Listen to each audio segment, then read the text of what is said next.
All right, let's go to the Stars Avalanche series here, where we see game one about to kick off tonight. Before we get into tonight's game, which we will, and we'll break down this price, kind of want to open things up and talk a little bit about this series with you, gentlemen. If we're looking at kind of the history between these two teams this year, the Stars are 1-2-1 against the Avs just this season alone. You see the series price on this one, courtesy of our friends over at Pinnacle. We've got the Stars minus 124, the Avs currently sitting at plus 108. Matt, we've obviously been really big on the Stars this season. Whether it was through the regular season, then it was mega hard into the playoffs. Here, they go 7 against the Golden Knights. We saw Alex talking about the Avalanche, kind of their ability to clean up that series against Winnipeg pretty easily. Are you still as high on Dallas into this series against the Avalanche? You feel as comfortable with the price that we're currently seeing? You feel that this one is justified right now? Where do you kind of come in on the number as it's opened up and we're on game day of game one? Yeah, it's not as many inches necessarily, but we are still pretty deep into the into Stars. You can tell Alex B has. It's like I have not done Tuesdays. This is too much for me. The guy's getting attacked by geese, like he's freezing out here. No, okay. So it's very similar to the first series for Dallas from a pricing perspective, because, we went into that series and we're like, okay, Vegas is going to have their full roster. What does that mean for a team that wasn't all that great and probably a little overrated throughout the season? And it turned out that kind of nothing really changed for Vegas, right? Like we had the Jake Ottinger game one fiasco and, obviously some pretty heinous even strength being tilted towards Dallas, crazy numbers. And it was kind of like, okay, it wasn't that big of a deal. For this one, this is the same thing that we had with Boston and Florida, right? Where it's a rest, type of deal, where I think the price has been knocked down on Dallas pretty considerably because they're the team that has the quick turnaround, kind of a wildly quick turnaround because, oh man, I'm going to forget this guy's name, Luis something, is playing in Dallas on Wednesday, and we had to have this series start on Tuesday and do Tuesday, Thursday because the Mavs play on the weekend. It's like Dallas kind of got screwed by the fact that like there's a lot going on at home to have to start this series early, and so I think the price is short because Dallas has been the better team all regular season long, and the series price of I got as low as like minus 120. I think there might have been some like minus 115s lingering about. With Dallas having a home ice advantage, that implies that Colorado is the better team or the more likely team to win this series, sort of, even up. And that hasn't been the case at all this season from metric standpoint or any sort of standpoint, right? Luis Miguel, yes, someone he's on top of things. Luis Enrique in the chat. Sorry.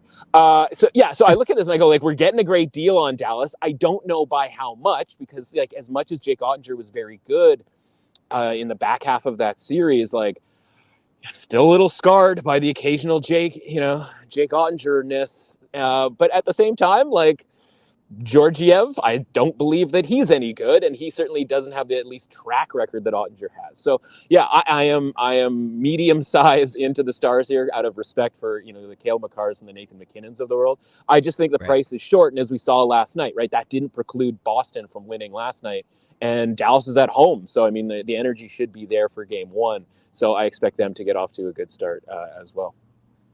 Alex, when you look at these two teams in this series, just kind of thoughts on how they're going to match up, go head-to-head here. We talked about the fact that Ottinger kind of started to wake up later in that series. It felt like Georgiev was a massive issue for the Avalanche early in that series in game one, but then kind of just became a non-factor. Not necessarily like he played incredibly, but just we didn't hear about him, which I think for the Avalanche and the fact that he's a guy who was causing problems, to just not hear about the guy, that's probably the best case scenario. That you kind of look at some of the depth between the two teams, the high-end talent.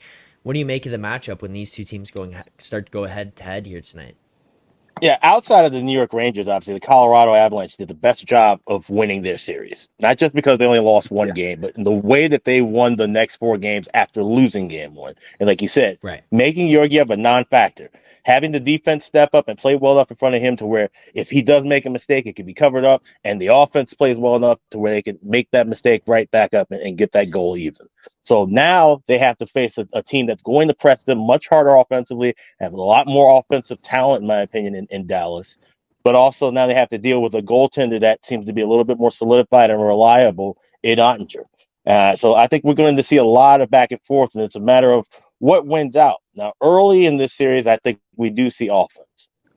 And then as things go on later and later into the series, things will slow back down and look probably a lot like what we saw from that Dallas Vegas, those game sixes, game sevens, where there's not going to be much scoring. Despite all the talent that's on the ice, everybody's going to be locked in defensively. And the thing to kind of keep an eye on too is this is going to be a swing series period by period. Like we always look at breaking things down in the series game by game, but you have to kind of go even deeper. And this is where live betting comes into play, where you see big waves of offense early. You could pretty much go right the other way and say, all right, they're slowing it down the second period. These are two solid coaches as far as making adjustments in between periods, and Jared Bednar and Pete DeBoer. I trust in the fact that where if we see slow periods, we'll see the offense, make the right corrections, and then that's where it'll lead to goals. So there'll be a lot of me betting, both teams to score in a period after a scoreless period. There'll be a lot of betting teams to score next goal, looking at things from that angle. I probably won't even have many. I don't have anything on the series as of now. I do have, of course, my Dallas to win the West, Dallas to win the Cup futures. But I feel like this could zigzag enough to where Dallas takes game one, as we've been talking about, riding the momentum of their game seven, where Colorado could be a little bit rustier. Maybe Georgiev's a little bit rustier early. Dallas takes advantage of that. They win game one. I can go and grab a little bit of Colorado series before game two at a better price than grabbing plus 110, plus 108. Matt, are there any series bets that you're grabbing ahead of time here? Obviously, Alex saying he's going to be looking more live and jumping in then as this one progresses, and kind of just monitoring how things go, where the numbers start to move to.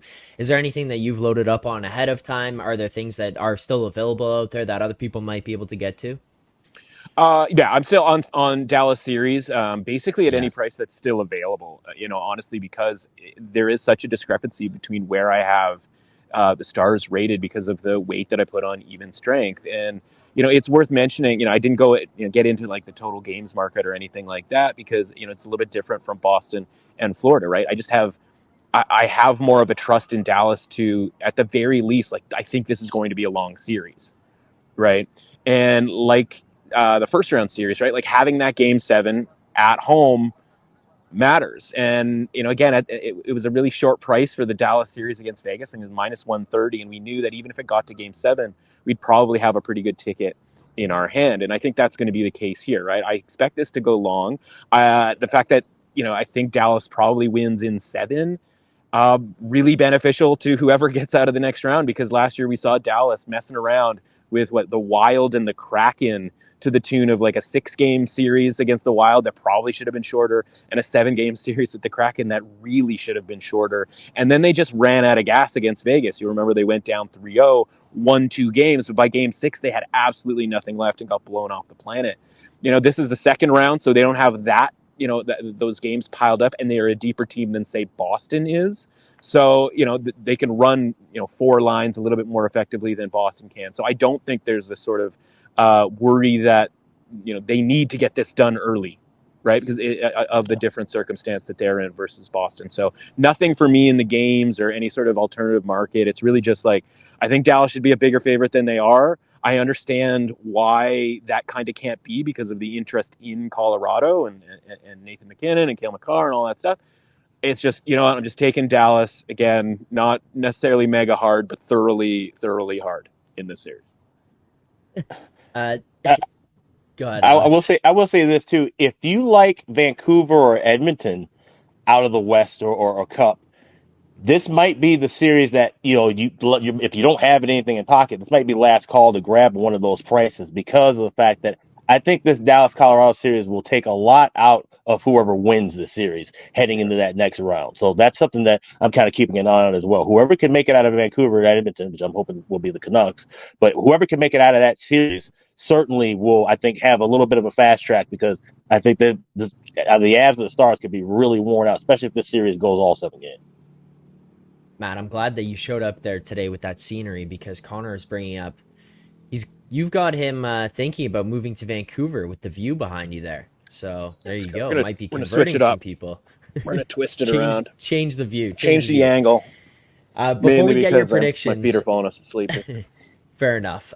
Before we get your predictions on the series, I know that you guys just talked about best bets, how you'd be approaching this one ahead of time and then kind of into it. But I don't know, Alex, is there any advice you might be able to give or any thoughts on where Charles is heading here with thoughts on Robertson, Hintz, or Nichushkin, most goals for the series? And try to find some prices for you here in real time. But taking a look at either of the or any of those guys, is there any interest in them to lead?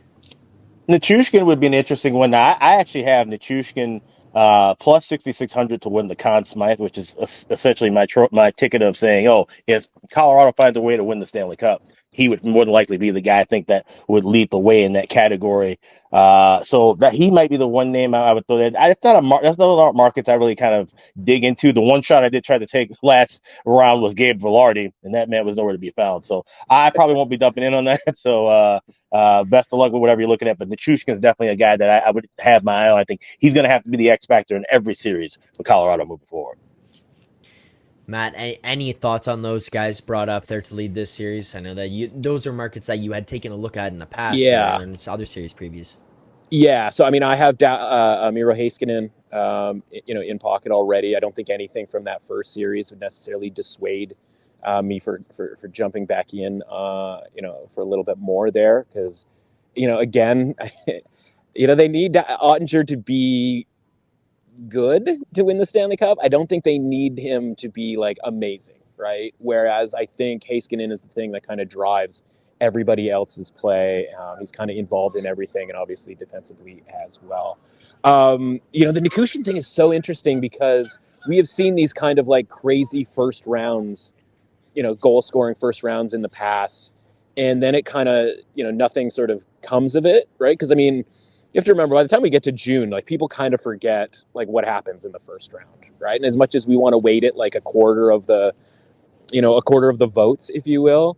So he's so far sort of ahead that like he could have, 7 goals in the next 3 series and still have, still lead the playoffs in goals. So he's kind of this outlier that Alex, is referencing where it's like, yeah, no, like they could really use his scoring going forward, and B, he does have the lead to such a degree that like he doesn't have to score, 7 goals in every series to be a viable option. I do sort of worry about, the just bright lights, big name of Nathan McKinnon and Cale Makar in that situation, right? Like Dallas doesn't necessarily have that where, you can see sort of a more, I'm not calling Moretto Heiskanen a random necessarily, but you can have kind of a more off the wall, not necessarily the highest scorer of the playoffs type of a pick.